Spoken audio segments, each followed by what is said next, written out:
మమతానుబంధాల కథాభిమానులకు స్వాగతం. ఈరోజు నేను చెప్పబోయే కథ క్యాప్షన్ వచ్చేసి నన్ను కన్న రోజు.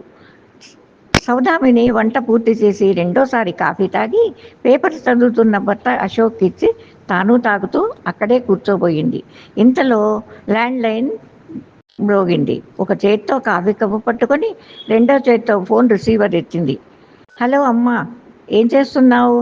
నేను చెప్పింది గుర్తుందిగా? తొందరగా పని తెమల్చుకొని 5 గంటల వరకు రెడీగా ఉండండి. నేను ఇచ్చిన కొత్త చీర మాత్రమే కట్టుకోవాలి సుమా.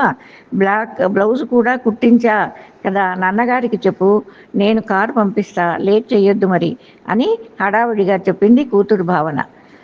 అమలు, నీ పుట్టినరోజు నాడు కూడా ఈ హడావుడి ఎందుకురా? నీ ఆఫీసులో ప్రోగ్రాం కాగానే పిల్లలు అల్లుడు గారితో కలిసి ఇంటికి వచ్చేయి. నీకు ఇష్టమైనవి చేసి ఉంచుతాను. అందరం సరదాగా కబుర్లు చెప్పుకుంటూ కలిసి తిందాం. ఎన్ని రోజులైందో మనమంతా కలిసి. నువ్వేమో ఎప్పుడూ బిజీగా ఉంటావు అని ఆనందంగా అనునయంగా చెప్పింది సౌదామిని. అమ్మ, 10 రోజుల ముందు నుండి చెప్తున్నా, ఇవాళ మా ఆఫీసు వార్షికోత్సవంతో పాటు నాకు అవార్డు ఇస్తున్నారు. నా పుట్టినరోజు కూడా అది. నిన్ను నాన్నగారిని రమ్మని మళ్ళీ ఇప్పటిలా అంటావేమిటి? నా మాట అంటే అసలు లెక్కలేదా నీకు? అవునులే, నిన్ను రమ్మన్నాను చూడు, అదే నా తెలివితొక్కతనం. ఇంతకీ వస్తున్నావా లేదా?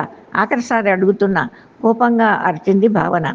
వస్తున్నా తల్లి, ఇంత నిష్ఠురాలెందుకు? నువ్వు ఇచ్చిన చీరనే కట్టుకు వస్తాను, సరేనా? 5 గంటలకు కారు పంపించు, నవ్వుకుంటూ చెప్పింది. పేపర్ చదువుతూనే ఇటువైపు పని చెవి వేసిన అశోక్ కూడా గుమ్మనంగా నవ్వుకున్నాడు. ఫోన్ పెట్టేసిన తర్వాత సౌదామిని నిశ్శబ్దంగా కూర్చుంది. ఏమీ మాట్లాడలేదు. అశోక్ అలసిపోయినట్టుంది అని కాసేపు చూశాడు, కానీ ఆమె ధోరణిలో ఏమీ మార్పు లేదు. ఏంటి సౌదా, ఏమైంది? ఈ మధ్య నువ్వు చాలా డల్గా ఉంటున్నావు. ఆరోగ్యం బాగుంది కదా? ఏదైనా జరిగిందా? నాకు చెప్పొచ్చుగా. ఇంట్లో ఉన్నదే మనిద్దరం, నువ్వు ఇలా ఉంటే ఎలా? ఇంత సీరియస్ ఏమీ లేదులేండి. బాధ్యతలేమి లేవు. పిల్లలు ఎవరి సంసారాల్లో వాళ్ళు సంతోషంగా ఉన్నారు. అబ్బాయి కూడా మనకు దగ్గరలో లేడు. వాడి పిల్లలను కూడా చూడలేదు మనం. 5 ఏళ్ళు అయిపోయింది. వాడు ఇండియా వచ్చి రమ్మంటే సెలవులే లేవంటాడు. అమ్మాయి పిల్లలు కూడా పెద్దవాళ్ళయ్యారు. వాళ్ళు స్కూలు అంటూ మనకు కనపడడం లేదు. వాళ్ళను నేనేమీ అడగడం లేదు, కానీ ఈ ఒంటరితనాన్ని భరించలేకుండా ఉన్నాను. ఈ ఖాళీ సమయాన్ని ఎలా వినియోగించాలా అని ఆలోచిస్తున్నాను. మనిద్దరికీ వంట చేయడం, పూజ, పుస్తకాలు తప్ప నాకు వేరే పనేమీ లేదు. మీరన్నా కనీసం స్నేహితులతో క్లబ్లో కలుస్తుంటారు, ఉదాసీనంగా అంది సౌదామిని. అలాంటప్పుడు నువ్వు మళ్ళీ ఎందుకు చదువుకోకూడదు? రోజు కాలేజీ వెళ్ళే పని లేకుండా దూర విద్యలో చేరు. పెళ్ళప్పుడు ఎంఏతో ఆపేసావు కదా, ఇంకా చదువు, మనకి ఇబ్బంది లేదు. నీకు తీరిక సమయం కూడా బాగా ఉంది. ఎంఫిల్ లేదా పిహెచ్డి చేయొచ్చుగా, కాలక్షేపం ఉంటుంది. ఈ నిరాశ నిస్తబ్దత మాయమైపోతుంది అన్నాడు అశోక్. ఇప్పుడు చదువా? అందరూ నవ్వుతారేమో అండి. చదువు అంటే నాకు ఇష్టమే, కానీ చిన్నపిల్లలతో కలిసి పరీక్ష రాయడం అది నా వల్ల కాదేమో. సరేలేండి, చూద్దాం ఏది ఎలా జరుగుతుందో అంటూ లేచి వంటింట్లోకి వెళ్ళి సర్దడం మొదలుపెట్టింది. కానీ తన ఆలోచనలతో మౌనంగా మారిపోయింది మరల. సాయంత్రం సరిగ్గా 5 గంటలకు భావన పంపించిన కారు వచ్చింది. అప్పటికే తయారై ఉన్న సౌదామిని, అశోకులు ఇంటికి తాళం వేసి బయలుదేరారు. వాళ్ళు భావన ఆఫీసుకు రాగానే అక్కడ కోలాహలంగా ఉంది. ఉద్యోగస్తులంతా హాల్లో ప్రవేశిస్తున్నారు. తల్లిదండ్రులను చూసిన భావన వారికి ఎదురొచ్చి అమాంతం తల్లిని కౌగలించుకుంటుంది. అమ్మ, ఈ నెమిలిపించం రంగు పట్టు చీర నీకు ఎంత బాగుందో! చాలా అందంగా కనిపిస్తున్నావు కదండి నాన్నగారు అని అడిగింది. అశోక్ మందహాసం చేశాడు. సౌదామణి మాత్రం సిగ్గుపడిపోయింది. భావన వాళ్ళిద్దరినీ మొదటి వరుసలో కూర్చోబెట్టి మళ్ళీ కలుస్తానంటూ స్టేజ్ వెనక వైపు వెళ్ళిపోయింది. మెల్లిగా హాలు నిండిపోయింది. కంపెనీ 10వ వార్షికోత్సవంతో పాటు ఇటీవలే ఒక పెద్ద విదేశీ ప్రాజెక్టును విజయవంతంగా పూర్తి చేసినందుకు చాలా ఘనంగా ఏర్పాటు చేశారు. ఈ కార్యక్రమానికి ప్రాజెక్ట్ మేనేజర్ భావన కాబట్టి తనకి ఇంకా ఎక్కువ బాధ్యతలు ఉన్నాయి. కంపెనీలోని అన్ని విభాగాలలో పనిచేసి నా ఉద్యోగస్తులు వచ్చినట్టున్నారు. కోలాహలంగా ఉంది హాలంతా. భావన పిల్లలను అల్లుడు తీసుకొని వస్తాడని వాళ్ళ కోసం ఎదురు చూసాగింది సౌదామిని. మరో గంటలో ముఖ్య అతిథి రాగానే కార్యక్రమం మొదలైంది. కంపెనీ డైరెక్టర్లు, ముఖ్య అతిథి ప్రసంగాలు ముగిసిన తర్వాత ప్రాజెక్టులో పాల్గొన్న వారందరికీ బహుమతులు ఇచ్చారు. వాళ్ళ నాయకురాలిగా ఎంతో సమర్థవంతంగా పనిచేసిన భావనను అందరూ ప్రశంసించారు. అంతేకాకుండా ఆ రోజు భావన పుట్టినరోజు కాబట్టి మరింత ఘనంగా శుభాకాంక్షలు అందిద్దామని కంపెనీ చైర్మన్ ప్రకటించాడు. సౌదామణి భావన పిల్లల కోసం అటూ ఇటూ చూస్తుండగానే భావనకు వస్తున్న అభినందనలతో మురిసిపోతుంది. 10 నిమిషాల్లో ఒక పెద్ద కేకును స్టేజ్ మధ్యలో టేబుల్ మీద పెట్టారు. స్టేజ్ మొత్తం రంగురంగుల బెలూన్లను కట్టారు. భావనను పిలిచారు. భావన ముందుకొచ్చింది. కానీ ఒక్క నిమిషం అంటూ మైకి దగ్గరికి వెళ్ళి, అమ్మ ఒకసారి స్టేజ్ మీదకి రావా, నాన్నగారు మీరు కూడా రావాలి నా కోసం అని పిలిచింది. వెంటనే అందరూ చప్పట్లు కొట్టారు. మేమెందుకు అనుకుంటూ సందేహంగానే సౌదామణి భర్తతో కలిసి స్టేజ్ మీదకి వచ్చింది. భావన తల్లిని కేక్ ముందు నిలబెట్టి అటూ ఇటూ తను తండ్రి నిలబడ్డాడు. కేక్ మీద రాసింది చదివిన సౌదామణికి నివ్వెరపోయింది. భావనకు బదులు తన పేరు కనపడింది. అమ్మకు శుభాకాంక్షలు అని. అయోమయంగా కూతురు వైపు చూసింది. భావన చిరునవ్వుతో మైక్ ముందుకు వచ్చి, ఫ్రెండ్స్, ఇవాళ కంపెనీ విజయోత్సవాలతో పాటు నా పుట్టినరోజు కూడా జరపాలని అనుకోవడం చాలా సంతోషంగా ఉంది. కానీ ఇవాళ నా పుట్టినరోజు కాదు అని ఆగింది. అవును, ఇది నా పుట్టినరోజు కాదు, మా అమ్మ నాన్న నన్ను కన్న రోజు, తను అమ్మగా మారిన రోజు. ఈరోజు నా జన్మకు కారణమైన నా తల్లికి కాక ఇంకా ఎక్కువ ప్రాముఖ్యత ఎవరికిస్తాను? అందుకే ఈ రోజును మా అమ్మ నన్ను కన్న రోజుగా జరుపుకోవాలని అనుకుంటున్నాను. చిన్నప్పుడు ప్రతి సంవత్సరం అమ్మ మన పుట్టినరోజు ఒక పండగగా జరుపుకుంది. కొత్త బట్టలు, చాక్లెట్లు, స్వీట్లు ఎన్ని చేసేదో. కానీ పెద్దయ్యాక మన పుట్టినరోజులో అమ్మ అంతగా కనిపించదు.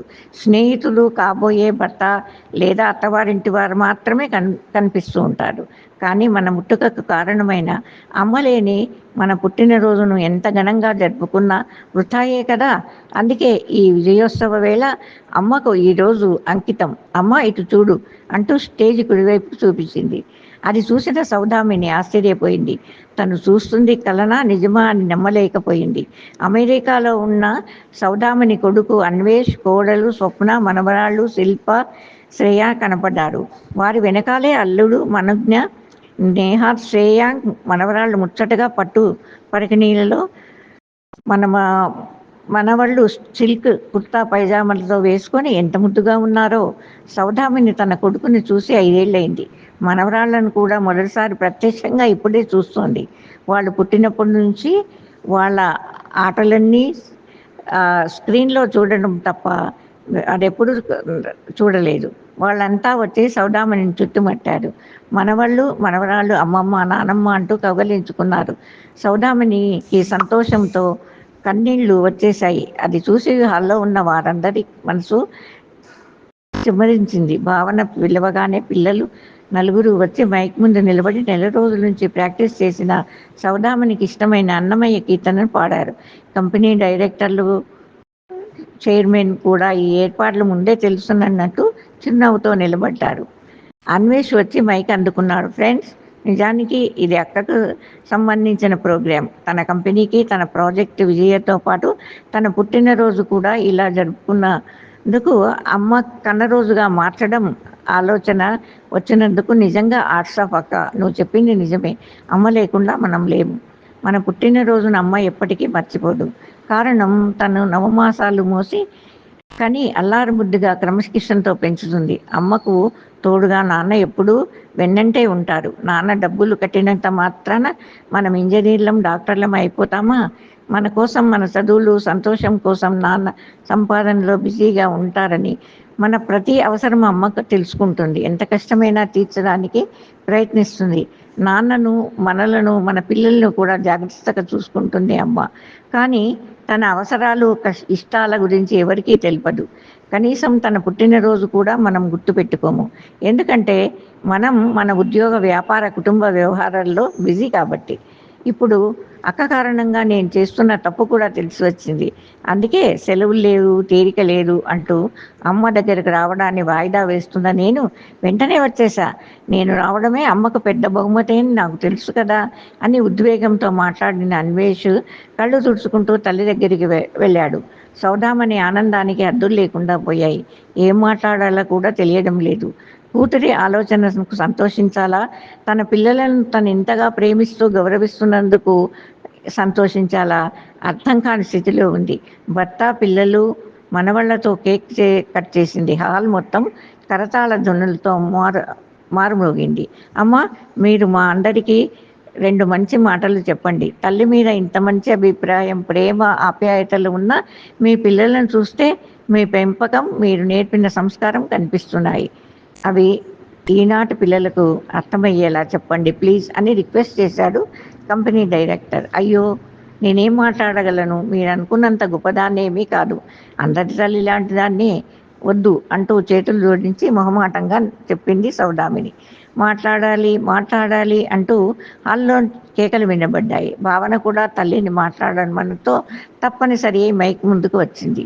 వేదిక ముందు ఉన్న పెద్దలకు, వేదిక క్రింద ఉన్న పెద్దలకు నమస్కారాలు. పిల్లలకు ఆశీర్వాదాలు. మా పిల్లలు నా మీద ఉన్న ప్రేమతో మరీ గొప్పగా చెప్తున్నారు, కానీ నేను చేసిందేమీ లేదు. అందరు అమ్మలాగే నా పిల్లలు కూడా గొప్ప చదువులు చదవాలని, మంచి ఉద్యోగంలో స్థిరపడాలని, పిల్లా పాపలతో సంతోషంగా ఉండాలని కోరుతున్నాను. వారికి తగిన సహాయ సహకారాలు అందించాను. కానీ మీరంతా నా పిల్లల ఈడు వాళ్ళే కాబట్టి ఒక మాట మాత్రం చెప్పాలనుకుంటున్నాను.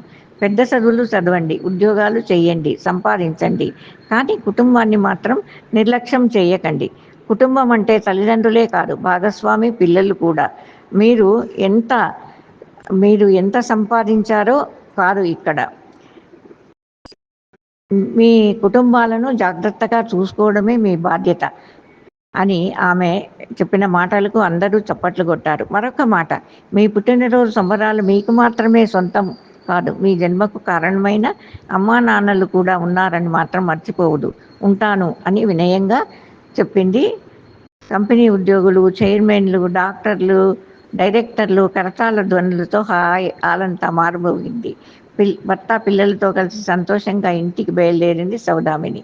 ఇప్పుడు ఆమె ప్రపంచాన్ని జయించినంత సంతోషంగా ఉంది. కారులో కూడా మనమళ్ళు మనమరాలతో తెగ కబుర్లు చెప్పసాగింది. వాళ్ళ కబుర్లు వింటూ చిన్నపిల్లలా మారిపోయింది. తన కూతురు, కోడలు కలిసి చేసిన ఈ కార్యక్రమంలో తన వంతు బాధ్యతను పూర్తి చేశానన్న తృప్తితో ఆ మనోహరమైన దృశ్యాన్ని అశోక్ చూస్తూ ఉండిపోయాడు. ఇంటికి రాగానే అందరూ హాల్లో చేరారు. వాళ్లకు భోజనం ఏర్పాటు చేయడానికి వంటింట్లోకి వెళ్ళబోతున్న సౌదామణిని బలవంతంగా హాల్లోకి తెచ్చి కూర్చోబెట్టారు పిల్లలు. ఇంతలో హోటల్ నుండి ఆర్డర్ చేసిన భోజనం వచ్చేసింది. సౌదామిని భర్తను, పిల్లలను, వాళ్ళ పిల్లలను చూసుకుంటూ పట్టరాని ఆనందంతో పొంగిపోయింది. వాళ్ళు రావడం ఒక ఎత్తైతే, తను కన్న రోజు అంటూ ఇంత గొప్ప గౌరవాన్ని తనకు ఇవ్వడం గురించి తలుచుకొని ఇంకా ఆశ్చర్యంగా ఉంది. తన పిల్లలతో పాటు అమ్మకు అటు ఇటు కూర్చున్న భావన, అన్వేష్ కలిసి తాము నెల రోజుల నుండి ప్లాన్ చేసిన ఈ కార్యక్రమం గురించి తల్లికి వివరించసాగారు. వాళ్ళకు తోడుగా నిలిచిన కోడలు, అల్లుడు అశోక్ దూరం నుండే వాళ్ళను చూసి నవ్వుతున్నారు. వాళ్ళ మాటలు ఎంతకీ తెగడం లేదు. సౌదా, ఇదిగో నా తరఫున నీకు చిన్న బహుమతి, నీకు చాలా ఇష్టమైనది అని, అది నాకు తెలుసు అంటూ అశోక్ ఒక కవర్ను చేతిలో పెట్టాడు. అయ్యో, ఇప్పుడు మీరు కూడా బహుమతి ఇవ్వాలా? పిల్లలకు తోడుగా ఉండండి, ఇదంతా చేయించారు చాలదు, ఏముంది ఈ కవర్లో అంటూ కవర్ తెచ్చింది. పిల్లలందరూ కూడా ఆ కవర్లో ఏముందా అని ఆసక్తితో చూడసాగారు. సౌదామణి పేరు మీద ఎంఫిల్ అప్లికేషన్ ఫామ్ పూర్తిగా నింపి కావలసిన సర్టిఫికెట్లు జతచేసి ఉన్న కాగితాలను సంతకం పెట్టి సబ్మిట్ చేస్తే చాలు. ఇది చూసి పిల్లలంతా సంతోషంగా చప్పట్లు కొట్టారు. ఆ నవ్వులు, కేరింతలు సౌదామిని ముఖంలో కూడా ప్రస్ఫుటంగా కనిపించాయి. నా స్పందన ఏమిటి అంటే, అద్భుతమైన ఆలోచన, ఊహించని జన్మదినం, ఎంత గొప్పగా అనిపించిందో మిత్రమా. నిజంగా ఇదో గొప్ప టర్నింగ్ పాయింట్.